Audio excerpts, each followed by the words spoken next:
Ladies and gentlemen, welcome to Day 3 of New York Comic Con 2015. This is the Cheerios kickoff show. We're going to kick things off in an amazing way.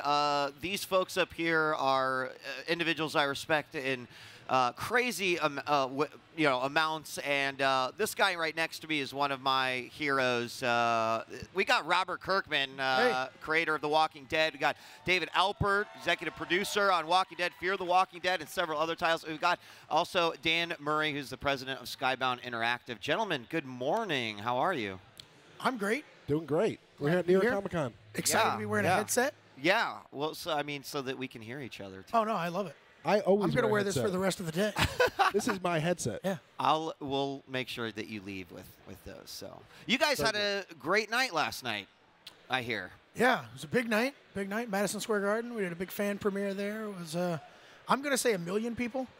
Yeah. 1 million people 1 there million. in the 1 million. That's right. I don't know the exact number. It was a lot, so I'm just going to say 1 million. But that's okay. Yeah, it was really cool. I counted. And I also heard that you got booed last night. Is this accurate? I did get booed. Yeah. I did get booed. Yeah. I asked for it, though. Right. I brought it on I heard myself. you handed it up. I said, you know, we're getting ready to show you the premiere of Season 6, and keep in mind no one is safe. And so they were very upset because I'm talking about characters dying. And, you know, sometimes people don't want you to kill the characters. Right. I don't care. And you always said no one is safe. Like, even in the, you know, even almost in the letters. More so in Season 6. Okay. So. But hold on.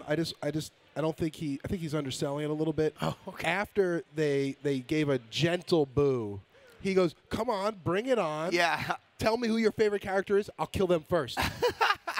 Which only resulted in more boos, right? Yes. Yes. At what point? What did you do at that point? Can you give us a I did a couple of. Yeah. Yeah. Sounds like the Robert Kirkman. It was fun. It was fun. And of course, I haven't seen it. My wife would kill me if I went and didn't watch it with her, so I'm going to wait till I get home. But you do what I do when I'm traveling, watch Game of Thrones and then don't tell your wife. See, I tried that once. Like, seriously, they know. Oh. They know. You know, if you just have like a little, are you saying you fake? Yeah, and then I come back, and then I'm like, oh, we got to watch it tonight. You got to be really excited about watching it when you get back. Right. That sells that you haven't seen it. Right. Okay. We're watching it tonight. Are you ready? You got to bring it up, and then you get on the couch with them, and then you're like, oh my God! Holy! Didn't see it coming. Yeah. Yeah. Right. Yeah. Okay, I'll try it again. Maybe sometime I'll see it. It works. In addition to the launch, the premiere of 6th season, of course, Fear the Walking Dead just wrapped up, as well as we have like no break, which Walking Dead fans are super stoked about. But David, you of course were executive producer on Fear the Walking Dead, and you know, before we kind of kick into some other things, like how do you feel like things went? 6 episodes. Honestly, it was a pretty crazy challenge to try to pull off. I think launching not a spin-off but a companion series where we're not taking any planted characters, coming up with an entirely original storyline and group of characters. I think it was really a big challenge. Launching in the summer was also something that we were really sort of a little nervous by, but honestly I think the fans turned out. They love what Robert and Dave Erickson created and really put something out there fantastic. But I have to say when we were presented the challenge of creating an entirely new cast of characters, we sort of felt like we had proven that we could do that, both with from the comics to when Robert created the novels with J. Bond and Singer, and then when we did the Telltale game, we had shown that different casts of characters can exist inside the Walking Dead universe, and that was like a really good thing for us. Excellent. And did I read yesterday that Fear the Walking Dead took the spot as like the most viewed premiere season of anything on cable? I think it was considered to be the best, biggest thing ever. I think was the official term. We'll just go with that. It's what the plaque says, right? Yeah, exactly. Yes. In addition to the shows, and Dan, one of the reasons we've got you here, Skybound Interactive has certainly been busy as well. You guys have, you know, Overkill's The Walking Dead, The Escapists, The Walking Dead just came out. Overdead sounds really cool. Overdead does sound good. I think we're gonna have to change them. Yeah. And then also another mobile offering, which was Road to Survival. I've actually played that quite a bit myself, but you've got some new content that's coming out that is based off of All Out War, right? One of the That's right. Well, actually, so this week we launched Alexandria, so an update that sort of focuses on the characters that everybody knows from the comics, Douglas Monroe, Aaron. So we sort of introduced a whole new storyline, sort of telling the story about the residents and the people inside of Alexandria. The game itself is told from the point of view of a resident of Woodbury. So we brought in Jay Bonansinga, who wrote the novels, the Walking Dead novels, with Robert, to sort of flesh out the storyline, to sort of tell that point of view before the governor sort of went insane and became the governor. So we sort of start there, and then we're sort of branching, and then you take over sort of the town of Woodbury after the governor has his issues with Robert and the gang. So. So that release is out already, and but you have another update coming. Yeah. Right? So coming later this year, so soon, there'll be an all-out war, what we're entitled All-Out War update, and that will really sort of. Again, the game, as you can see sort of on here, is really sort of about building a community and then establishing a faction. So there's a very strong sort of social component to it. Right. So as you sort of go deeper into the game, you make choices, as you can see, on the storyline that sort of have an impact in the game, that sort of give you different characters, different resources. By the way, as a player, there's never a right choice. There just isn't. You think you're making it, it's it's all it's all bad. But as you go deeper into the game, you just sort of establish your own community, and then you can sort of team up with other communities, and that's really where sort of the main crux of the game is, and that's where we're going. And so when this update comes later this year, it really will be about sort of you establishing your faction, your community, and then teaming up with others to be able to go out and fight other groups. What's really cool about that is, if you see Walking Dead Season 5, they get to Alexandria, and they're building this community. If you've read the comic, you know that from Alexandria, other communities are brought in the fold.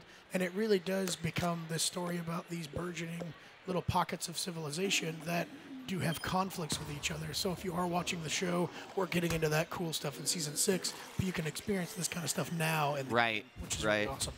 The other thing I'm a big fan of as far as the game is concerned is that like there's multiple Ricks, but they're from various storylines in the comic, and it's it's super awesome because they're visually changed based off of what they look like in the comic, etc. Yeah, so it's it's a character RPG, so the whole sort of battle mechanic, it's a turn-based battle mechanic, but there's sort of a lot of sort of a blend of collectible card games where you sort of are collecting characters and then matching them up and upgrading them, and then as the characters gain strength and abilities over time, they sort of evolve along with you. And I mean, as far as like other games, it's not just video games too. Super Fight, which I've had the pleasure of playing, with the creator at Darren Ross. San Diego, Darren. It says it's San Diego Comic-Con, but it is gaining a ton of popularity. You guys have a digital client as well that's in the works, and there's a Walking Dead card set now for Super Fight. That's right. I mean, the game, sort of we've been working with Darren for over the last year. And we've been creating a lot of content around the game, but the game is sort of super scalable in the sense that we can continue to add more expansion packs that are themed, whether it's The Walking Dead or other packs. Right. But we have a digital, as you mentioned, a digital game coming out. So it'll be a PC game, and it's being directly sort of for people who are engaging online and sort of it's built essentially for broadcasters. So it really is sort of the first game that we're tailoring towards Twitch. And it really will enable people to sort of, present their arguments online with their friends, and then even further, people who are watching those arguments online can use either Twitch voting or Twitter to sort of send in their votes, and so people can actually engage with the arguments in real time, which is a ridiculous amount of fun. Yeah. One of the great things to me about Super Fight is it's the rare game that I can actually. There's the green deck I could play with my 5-year-old daughter. Exactly. Right, and then there's the red deck that I could do a drinking game with my friends. Right. And I've never had a game that you can sort of play with both audiences in the same way. Yeah, I mean, really mix those two and have a really interesting time too. It leads to some awkward conversations. We've done that. It is quite fun. But the other thing about Super Fight, and unlike other card games that will not be mentioned, is that there are some that just you play them a few times and it's sort of you get out all of the like shock and awe that you would get out of it, but I found that not to be the case with Super Fight, because even with the powers humanity and wears down after a while. A little bit. Yeah, I like that. Look at you go. But yeah, I mean, like I've never had that situation. People say, "Hey, let's play that game," and I'm like, like I'm the guy that's played too much of that. It's not really not that fun. Super Fight's different because not only is your opponent you know, an aspect, an element, a variable of it all. But of course, just like the randomization of cards and then throwing in locales to fight in, etc. Tons of fun. Can't wait for the full release of the digital client. And I mean, as far as The Walking Dead is concerned, like, the nice thing about your universe that you've created, Robert, is that it fits very well in the world of video games. Whether it be, you know, the mobile offering that kind of lets you build that community and play that aspect of it, or like Telltale, where it's, you know, making those decisions and kind of like feeling what the characters are feeling. I mean, what do you? I'm certainly, as you started to pen The Walking Dead, you weren't thinking, man, this is going to be such a huge universe that's going to have tons of video games made about it. Definitely not. Yeah. But no, I mean, I think the thing that we've done that's worked out really well is everything that we do with The Walking Dead offers its own experience and doesn't, you know, borrow from the thing that came before. So, you know, the TV show is an adaptation of the story from the comic, but when we went to do the novels, it was expanding the Woodbury side of things, right, introducing a lot of new characters into that world. The Telltale game series brings in an entirely different cast of characters. You know, Road to Survival offers a completely different experience. If every single video game was about, you know, started with Rick Grimes waking up in the hospital, right, in his coma, of course, going down the hallway, or, you know, was Daryl Dixon with his crossbow every single time, you know, it wouldn't be as fun. It would kind of wear down. But, you know, by continually offering a new experience and by continually making video games that completely stand on their own as a video game, if you strip away the Walking Dead branding, it's still a cool video game. That's what we always strive to do at Skybound. Well, and if I'm not mistaken, you've actually said in the past that one of the reasons you love the television show is because it gave you an opportunity to sort of like use a virtual eraser in the comics and like kind of change. Does video games offer, in your opinion, like sort of that same thing? I mean, it does that to a certain extent, where you can like expand on things and show different areas. I mean, especially with Road to Survival, we're seeing a lot more of the Woodbury side of things that you never got to experience in the comic, you never got to experience in the show, and even in the Woodbury novels, there are things that you didn't, you know, necessarily see. And so that's just a lot of fun to go into those nooks and crannies and like find more story and do more cool things. But really just being able to open the world and show more areas of what's happening and how people are surviving. And, you know, when the Starbreeze, you know, overkills the Walking Dead game launches, you know, that is going to encompass the Washington, D.C. area, and you're going to see a lot of different things that were happening in that area before our group ever got to Alexandria. And that's going to be a lot of fun, too. So each video game kind of, like, shines a spotlight on a different section of the overall Walking Dead universe. And, and, you know, gives you a bigger picture of what's happening. So, and this might be a question for all three of you because, you know, there's like consideration that has to be made for the universe regardless of what medium you're working in. Do you guys work adamantly to try to create continuity through everything, that from the Telltale to the mobile to the show to, you know? Yeah, well, that's something Dan. Yeah. Really I mean, you know, that's always a challenge. And I think the thing that works really well is you let the stories sort of evolve on their own. And if you can sort of tap back into the characters from the comic, or the people that, you know, the characters that people know about, I think it's sort of weaving in and out of sort of the canon that's sort of that pre-established world that Robert's created. Right. I think though that one of the things that I just really want to get out there is it's actually incredibly difficult to try to do what we do. It would be so much easier just to do Rick Grimes in the Fall of Atlanta again and again. Sure. But I feel like what we try to do is say, okay, each game, each different adaptation or expansion of the universe is worthy of its own thing, right? So Robert said if you stripped out the Walking Dead branding, it's like if you play the Telltale game and you're like, hey, this is just a great game. You play Road to Survival, you're like, this is just a great experience. The fact that it's Walking Dead gives you something added, but if you've never seen the show or never read the comic, well, first of all, I don't know who you are. That's a weird thing. But if that's a possibility, then you would still enjoy it. Sure. And we've got a new Telltale thing coming out, right? We do. Yeah. Can you tell us anything about that? It's really awesome. We're doing a Michonne storyline that's going to launch very soon. And what's awesome about that is that the Telltale games have always, you know, been, you know, about Clementine and her other side thing. But in the comic book, we went like a year and a half, 2 years without showing Michonne. Right. And people always ask, like, what happened to her? Where was she? What's going on? And she kind of showed up in a pretty cool, dramatic way in the comic and was introduced back into that storyline. But there's been some bits and pieces of her backstory that we've seen. Sure. But the Telltale game is going to tell that story. So it'll start with, you know, the last time we had seen Michonne and show her on that journey and show what she had lived through up to the point where she came back in the comic. So we're going to be detailing, you know, that period of time where she was absent. Which that's unique because you guys haven't really done that before. Yeah. I mean, other than the novels, right, Yeah. where you learned about Philip and sort of what happens with all that. And I do remember quite a bit of sort of comic tie-in in terms of, you know, I remember the sign they left outside and going like, I had to flip through my old trades and be like, yep, that, you know, that's that connected. But we always, I mean, that to me as a fan is always the best stuff. Like when there are like little tidbits in the novel that you can reference in the comic and go, that's where the sign at Wilshire Estates came from. Yes. Like, holy crap. You know, that's just the best stuff. And we try to work that into every single thing that we're doing.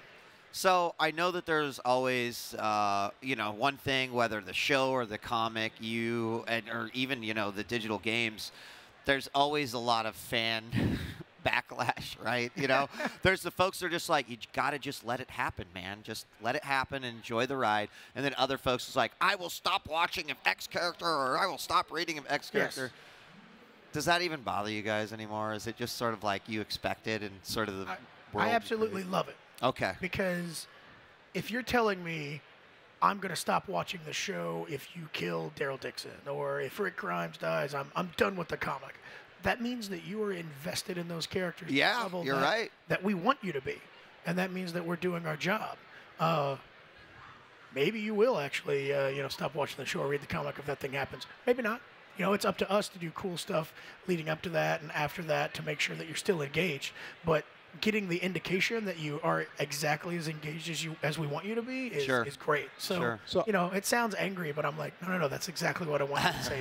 That's awesome. Thanks. I just want to say I've worked with Robert now for going on 15 years. So I just want to give a little insight into a piece of his psychology. Please do. Oh, boy, here we go. Yeah.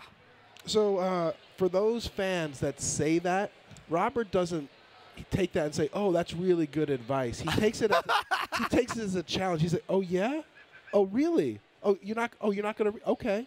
So I just want to say, like, be careful what you say to him, because he might just write your character out of the book, out of the show, just because that's the type of guy he is. All right, I'm gonna keep that in mind. Not quite that cruel, but there's a little bit of truth to that. Just a little bit. I feel like we're close. I feel like we can share. Okay. I'm going to take that to heart, and maybe I can use that to my advantage somehow. Just start tweeting. John Hamm. If John Hamm isn't Negan, I'm going to stop watching the show. Like stuff like that, maybe. You know, I don't know. I want to talk a little bit. You know, obviously, Fear the Walking Dead did remarkably well. I assume that we're going to be seeing the continuation of that story. Has there been any official announcement about that yet? Oh, yeah. Yeah. We Wait, that was actually even before you guys aired, right? Yeah, come on, keep up. Yeah. But no, we're you guys are doing a lot of stuff. Season 2 right now. We start filming very soon. Okay. So pretty soon we're just going to have year-long Walking Dead as well. 32 weeks a year we're going to have Walking Dead on TV. We're working towards 52, but we're not there yet. That's excellent. Oh, God. Yeah. I mean, if you don't do 52 days a week or weeks a year, and I'm going to stop watching the show, Robert.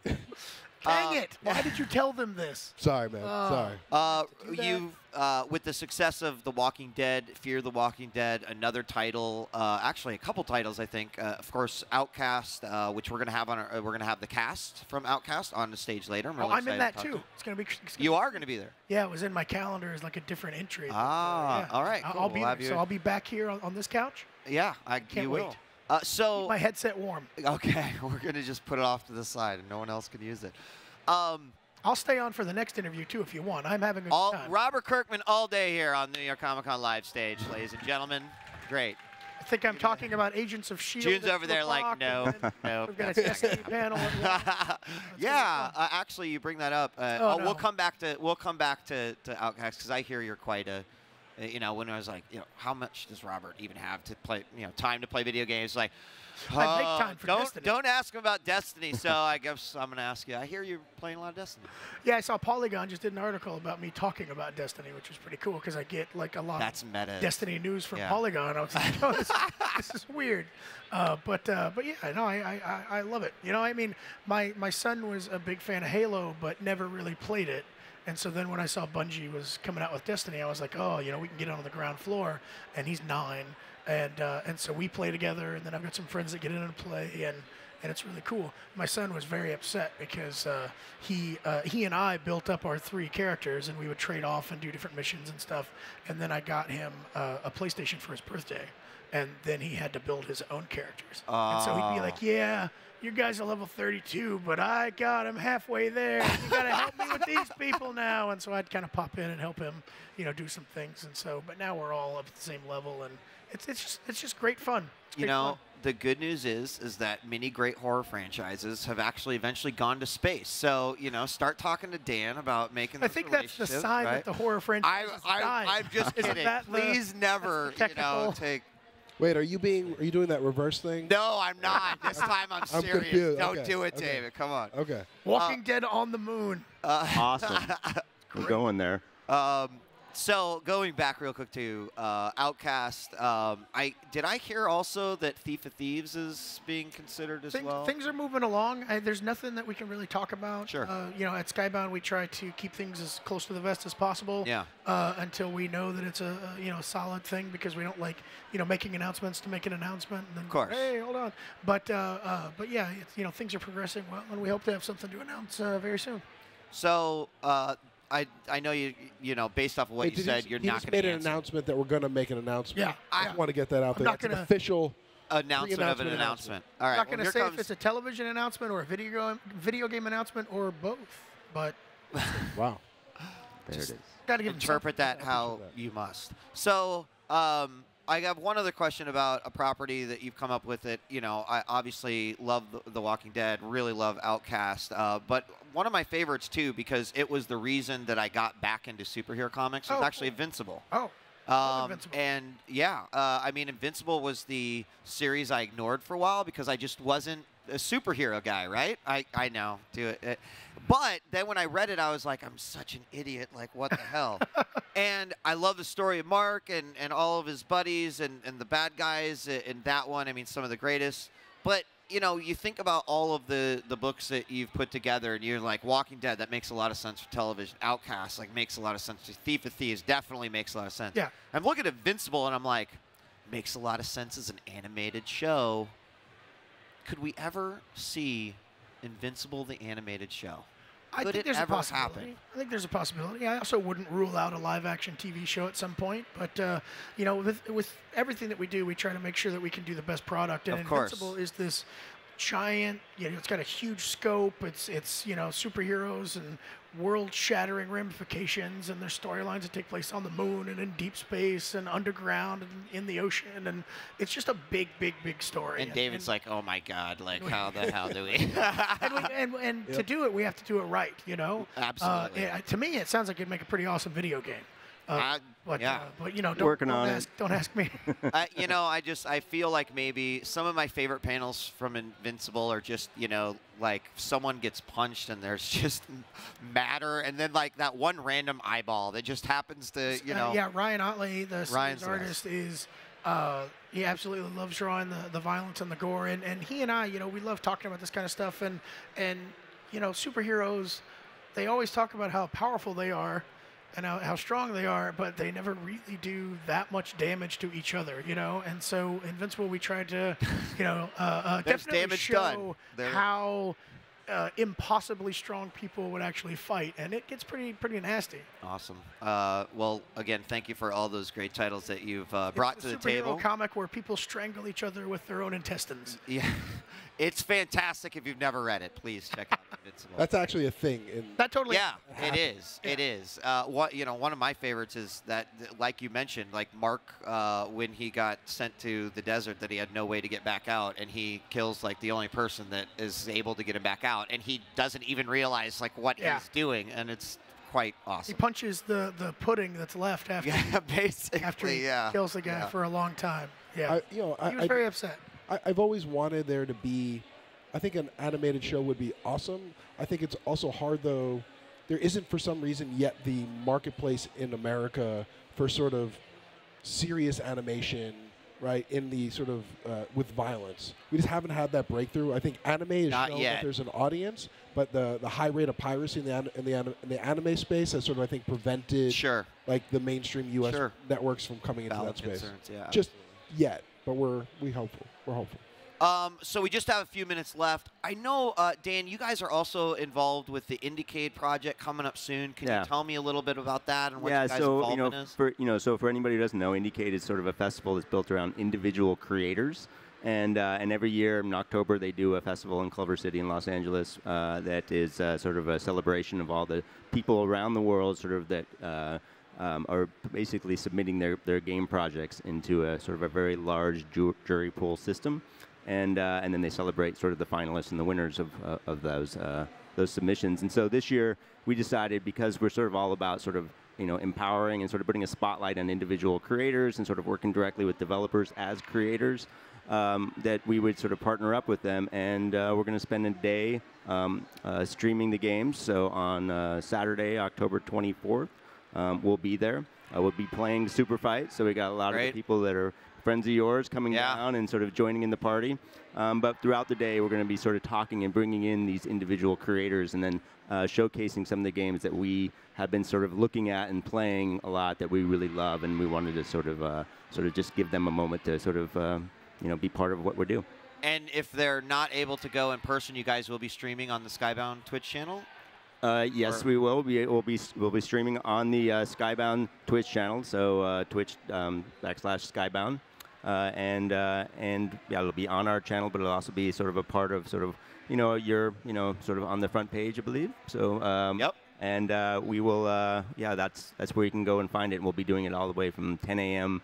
in the morning to like 5 p.m. at night. So it'll be an all-day affair. Awesome. Great.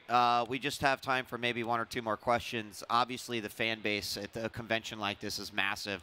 What is it like just to be able to come out here and meet all the people who appreciate the great work that you guys do? It's absolutely overwhelming. I mean, it's always a lot of fun. Anytime I get to go to a convention, it's great because my kids get to eat because of these people. So anytime I can shake a hand or sign a book or take a picture, I'm always happy to do that. And it's great, getting to have some FaceTime with people and get to hear what they like and get to hear what they don't like. Although people aren't as forthcoming with the things they don't like as they are on the internet, which is always kind of disappointing. Right. But, well, that's what we're going to do after the interview, right? Wait. We've got another 30-minute where just Just let me know what you hate. Yeah. David, what about you? You get to talk about the projects that you work on, and I know you've done quite a few panels over the last few years at many of these conventions. But what do you think about meeting with the fans? And I mean, it's crazy because if I wasn't doing this, I'd still be coming to the convention as a fan. I grew up going to comic book conventions in like the basement of the local Marriott hotel and sort of buying back issues. So it's to be. Hey, wait a minute! It says Marriott over your shoulder oh my right goodness. now. You didn't do that on purpose. No, I actually did. It actually. That's amazing. We love Marriott. You guys should stay at their hotels. I want to stay at the they're courtyard. a sponsor of this thing. Comfortable beds, I hear. I hear too. Late checkouts. They'll let you check out at like 3 in the afternoon. It's like, whoa, Marriott, why did you do this? You're so nice. They love you right now, Robert. Yeah, but company. Honestly, that is the thing. It's like when we went on the stage the first time at Hall H at San Diego Comic-Con, I was like, I was here 15 years ago, sitting like right there, and I'd waited like 6 hours to get in line. So to be there on stage, to be last night on stage at Madison Square Garden was kind of like, it was lunacy. Crazy, absolute lunacy. So to be here and to see people that actually like the things that we make for a living is kind of amazing. Awesome. You guys, thank you so much for joining us this morning. Give a big round of applause, Dan, David, and Robert. Keep doing what you guys are doing. We really appreciate it. As fans, we will keep watching, keep reading, and keep playing. So thank you guys so much. We've got a ton more coming at you here live from New York Comic Con 2015. Don't go away. We'll be right back.